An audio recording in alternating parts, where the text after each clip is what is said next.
In the last decade, board games have made a massive resurgence into the recreational hobby sphere. Board game cafes, where people can go for a few hours and have virtually any board game that they choose at their fingertips, are popping up in major cities around the world. A specific type of game that's made a particularly interesting resurgence is that of the tabletop role-playing game.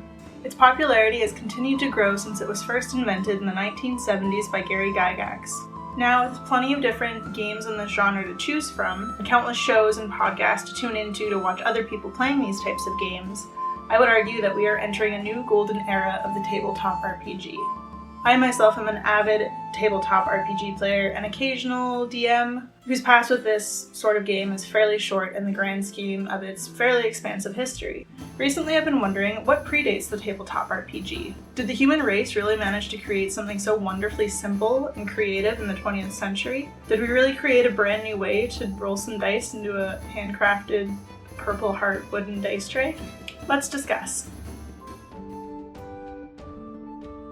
According to Wikipedia, an RPG is a game where the player controls the actions of a character, or several characters, immersed in some well-defined world. Today, there are all sorts of different types of RPGs you can play. You can play tabletop RPGs like Call of Cthulhu, Monster of the Week, or the classic Dungeons & Dragons. Or if you're more of a traditional gamer and want to have an actual video game that requires a console or a computer to play, there is, of course, Dark Souls, The Witcher, Fallout, etc, etc, etc. For the sake of this video, I'm going to focus mainly on the timeline surrounding tabletop RPGs. There are tons of other videos that do a more in-depth dive on the rise of the video game RPG, but I want to focus on the more, shall we call it, prehistory of the RPG. A tabletop role-playing game is a combination of a few different things, primarily rolling dice, strategy, and role-playing with other players. Most of these types of games abide by a fairly simple rule. You state what you want your character to do, and then the person who is running the game might ask you to roll a dice. Depending on the outcome of the dice, you'll have some level of success or failure in the action that you are trying to do. There are of course many more rules that come into play depending on which game in particular you're playing, as far as classes, races, and other things that might give you a bonus to your roll. However, for the most part, most tabletop RPGs abide by the very simple idea that roll a dice and let's just see what happens. Now, rolling dice is the avenue through which I would like to begin our journey backwards through time, as dice are a fairly common device that have been used in various games across the continents and throughout the centuries. Some of the oldest dice in the world have been dated to as far back as 3000 BC, though there are a number of different games that we know for a fact were played even later. Various iterations of dice, such as rolling bones or casting lots, have also been used at various points in time.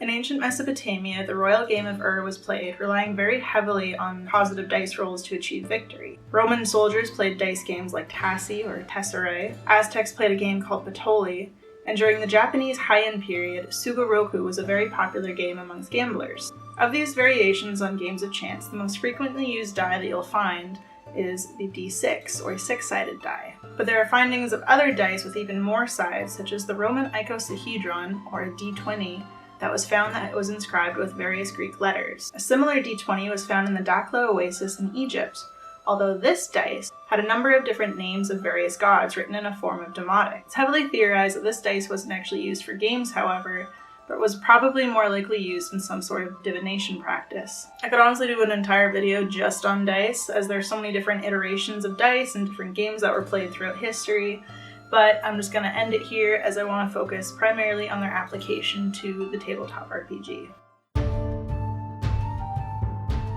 Now, all RPGs, regardless of if you play them on your gaming computer or on your buddy's kitchen table, all for the most part require a certain level of strategy. While it can be argued that most games probably have some sort of a strategy element to them, some definitely take it a step further. Games like the ancient Chaturanga, which was played as early as the 6th century in India, involved a number of different game pieces representing chariots, elephants, counselors, and cavalry. Each of these pieces has only one type of movement across the game board. For example, the counselor can only move diagonally, and the chariot can only move horizontally or vertically across the board. If this concept seems familiar to you, it's because the Chaturanga slowly made its way across Persia, through Russia, along the Silk Road to China, before eventually spreading throughout Europe. Here, it became what we know it as today: chess. While some people have left chess and other strategy games to the tabletop, others have taken it a step further. The concept of wargaming was created in 19th century Prussia.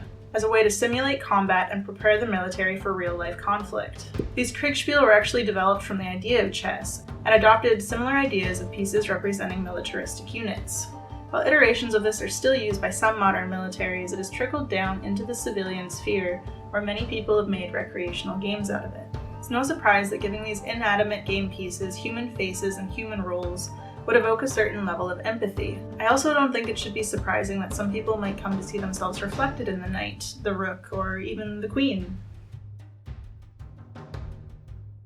While the idea of role-playing is somewhat modern, its history is a combination of a few different elements. People have obviously been acting in stage plays and dramas for millennia, dressing in elaborate costumes, reciting lines, and pretending to be someone else. Historical reenactment is even something of a modern hobby, although you would find Roman colosseums recreating naval battles and people dressed in different periods of attire.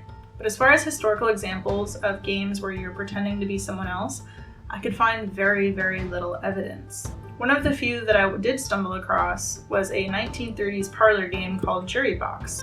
Jury Box is a murder mystery game where various people are assigned roles, and essentially they are trying to decide if one person is innocent or guilty.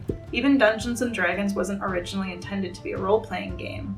It fell more heavily into the wargaming genre of tabletop. According to RPG designer John Wick, who has worked on such games as 7th Sea and Legend of the Five Rings, Dungeons & Dragons was only ever meant to be a complicated, combat-oriented board game, but the people playing it took it a step further. John Wick compares this thought to the idea of giving your rook in a game of chess a motive. As players started to put more story into the game pieces, they took on a life of their own as fully formed original characters. And I think that's awesome, as it's what makes tabletop RPG so much fun and so creative. In conclusion, while there's nothing in the past that can directly correlate to be the grandparent of the modern RPG, the different components that make this sort of game so much fun have been around for millennia. Dice have been rolling for thousands of years, strategy games have been played for centuries, and I would argue that throughout all of human history, we've all enjoyed the idea of being someone else for a little while. If you haven't played a role-playing game, I highly recommend it. It's a great way to spend time with friends, step outside your head for a little while, and be the chaotic bastard that you've always dreamed of being. This video was also not sponsored by Wormwood. My partner and I are just very big fans. I also have a DMs Guild account where I posted some of my own homebrew creations, which I will link to down in the description if you're curious. The next video that I have planned is a slightly more serious topic, as I once again dive into some hot museum discourse. But I do have some other fun history videos kind of like this one planned. If you haven't already, please subscribe, ring the bell, and give a like if you feel like it. But until next time, thanks for watching.